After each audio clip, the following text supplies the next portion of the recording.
I don't know what I'm talking about, but I have a lot of feelings.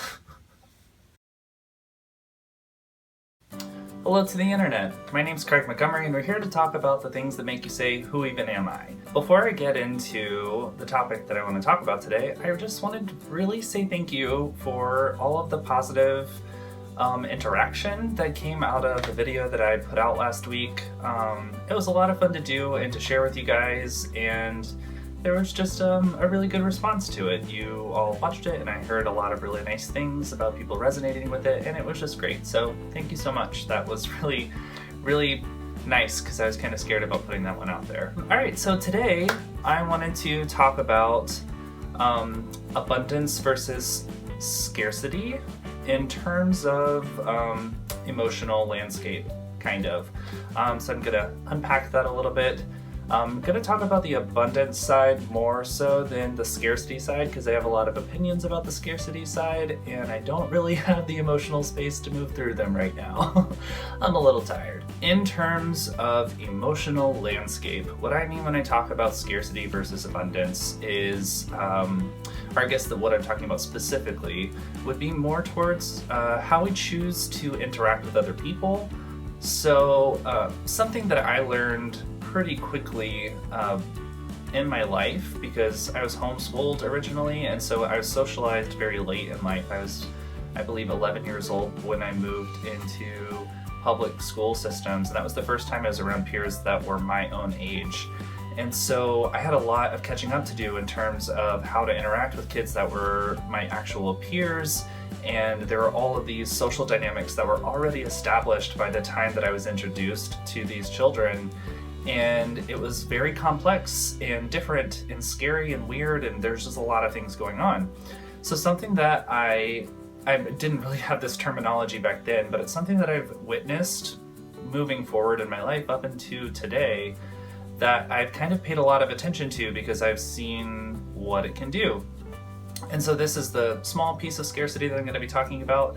The scarcity in that context in social groups would be dividing people into smaller groupings, so that it's not just like, oh, we're all a 6th grade class. It's, yes, we're in the 6th grade class, but we're the kids who like this, you're the kids who like that. So all of that dividing, that's creating a sense of scarcity. You don't have access to this thing. I noticed that that was being used to section off groups. I mean, I do understand the utility of that. It's really hard to have a social group that's larger than like 5 to 7, let's say, just for brevity's sake. It can become cumbersome to try and deal with that many people. So I understand the need or the want to make it a smaller group so that it's easier to manage. But I think what's kind of dangerous is that because we don't really talk about that, and we don't really make that something that's known, that's something that perpetuates itself into adult life, into the workplace, into your social life in general. And I think that scarcity can be just exclusive in a bad way. And by that I mean, I guess I'm gonna talk about scarcity today. So I think that creating that separation and that divide is where just to point out the essential, that is where all social conflict come from. So racism, sexism, all of the really bad conflicts that can come amongst people, where we're really saying you're other, we're not recognizing their humanity, we're not trying to connect with who they are and their struggle and what that means and how it can relate to us. We're just saying it doesn't matter because you're other. So I think that that's scarcity, that initial instinct to try and keep the social group in a manner that is manageable, is what creates that divide, that allows the emotional space to say, you don't matter. And I really just don't like that. I think it's so dangerous, it's so painful, it's so destructive. And I think we're a social species. We're meant to coagulate. We're meant to be next to each other. And I don't think that any of the ways that we categorize ourselves matter, and the more we can work towards destroying the idea of that scarcity, destroying the concept of otherness, the better we can get at connecting with each other. And especially I feel like the people you have the hardest time connecting with, that's the most important work you have to do, is to work towards being able to connect with them. And I think the hard thing is a lot of people thinks that means like incorporating them into your life fully, but not everyone has to be your best friend. But I do think it's important for you to find compassion for them, compassion for their humanity. Their story, their experience matters just as much as your own, just as much as anyone in your life that you love. And just because there is something that you can categorize and say that they're other, that doesn't mean that you get to write off their experience. We're all equal, and I think that is lost in translation when we get very confused into the structures of trying to build social groups. So that are a lot of very complex thoughts on that I thought I wasn't going to go into. But the reason I wanted to talk about it is because the opposite side of that, operating from a place of abundance, I find is not only very emotionally satisfying, it's also just very effective. Something that I've noticed with myself, having social anxiety, that was its own form of scarcity, where I felt like I didn't have the emotional resources to invest into people that weren't going to be sticking around in my life. So I became very selective about the people that I would let in. Once I started really observing and working through this, and started thinking about this in these terms, scarcity and abundance, it helped me look at these people that I was previously just categorizing, not interacting with, just completely nonverbal interaction of like, oh, I know who you are, I'm not interested, and move on, which is just so dismissive.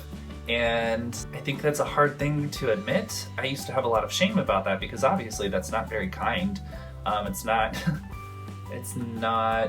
a good thing, but I felt like I was protecting myself, so I had like the right to do that. Well, I think it's important for us to be able to admit that we do not so great things sometimes, and this is something that I used to do that I'm not so proud of.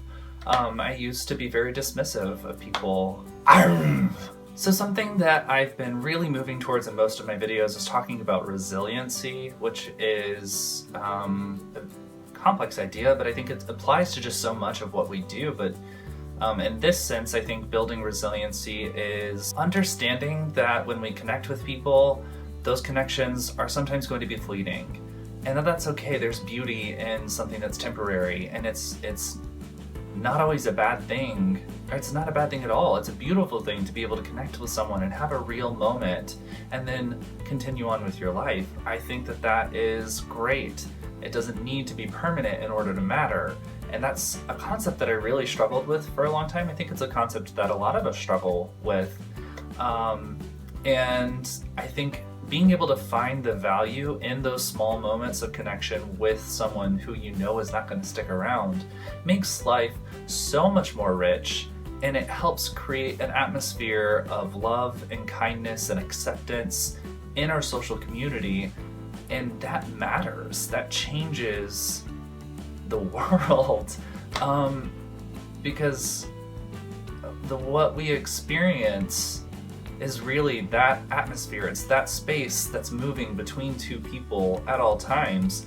And the more people that are around, the messier that gets, but the more kindness and acceptance and love that's happening in that between all of these people, the more power there is to affect positive change in there.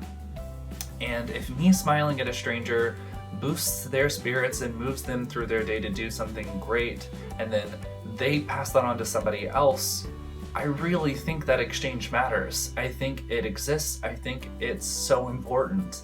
And I want to be an agent that's moving towards something good in that aspect. And so this concept of abundance that I'm talking about is letting myself understand that I have unlimited capacity to connect with other human beings, because understanding that fundamentally we're the same, means that I can find something in you that I can love because I understand it, because I've experienced it. And that might not always be easy to find, but it's there. And really believing that helps me look for it, helps me find it, and helps me connect with that person on that level and find love for them, even if there's someone who I'm not extremely similar with and I wouldn't be able to have a sustained relationship with. I can find love for them and I can give that love to them and wish them well on their journey. And I just feel like if you're operating from that place of scarcity where you're really feeling like your emotional resources are limited, you're going to be very reserved about those interactions. You're not going to be very giving of yourself. You're not going to be very open to connection. And I know for myself, when I was operating out of that place, it was just so limiting, and it stunted me. It stunted my growth. It stunted my ability to believe in myself because I just felt small in all of the wrong ways. When I started to understand that the idea of scarcity was based around a feeling of fear, because sometimes fear can actually be a really good indicator in pointing you in the correct direction of like, I'm afraid of this, maybe I should move towards it. I'm afraid of it because it matters to me. And I think that that's kind of how that aspect worked out for me when I was looking at it from a social aspect. I was afraid of connection because I was afraid of losing people. And so scarcity became a shield to say, well, I don't want you in my life anyway, so it's okay if we don't connect. It's okay if you're not here. And that wasn't true, even though I was saying that, because I do. I want everyone in my life. Oh, this is so much. This is just big. You know, looking at the current social landscape in America, which is where I live, I can see the scarcity running amok. We're having all of these heated conversations about race and gender, and we're using all of this exclusive language to separate and segregate and push people away instead of trying to find the places where we intersect and creating safe spaces for the places where we don't.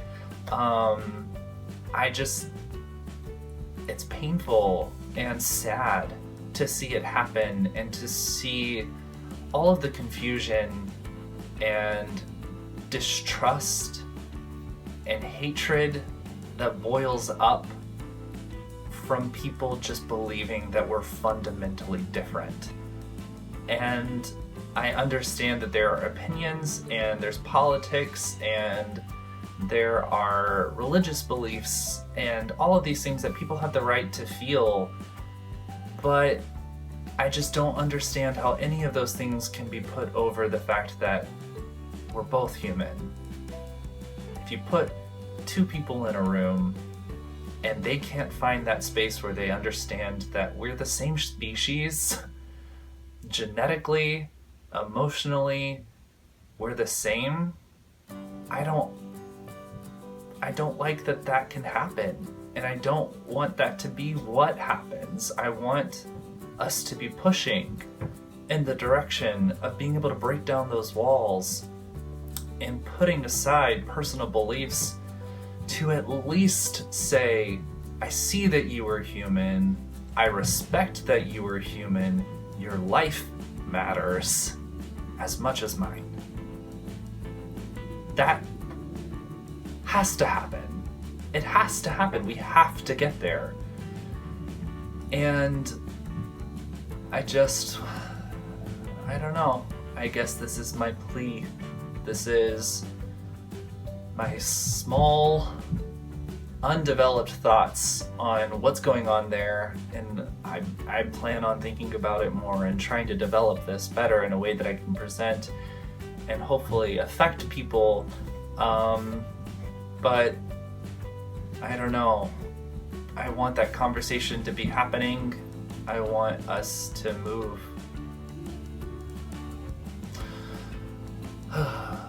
So those are my thoughts on scarcity and abundance. Or I guess I should say those are my feelings on scarcity and abundance. If you like what I've been doing, I'd really appreciate it if you'd subscribe to my channel. If you like this video, give it a like.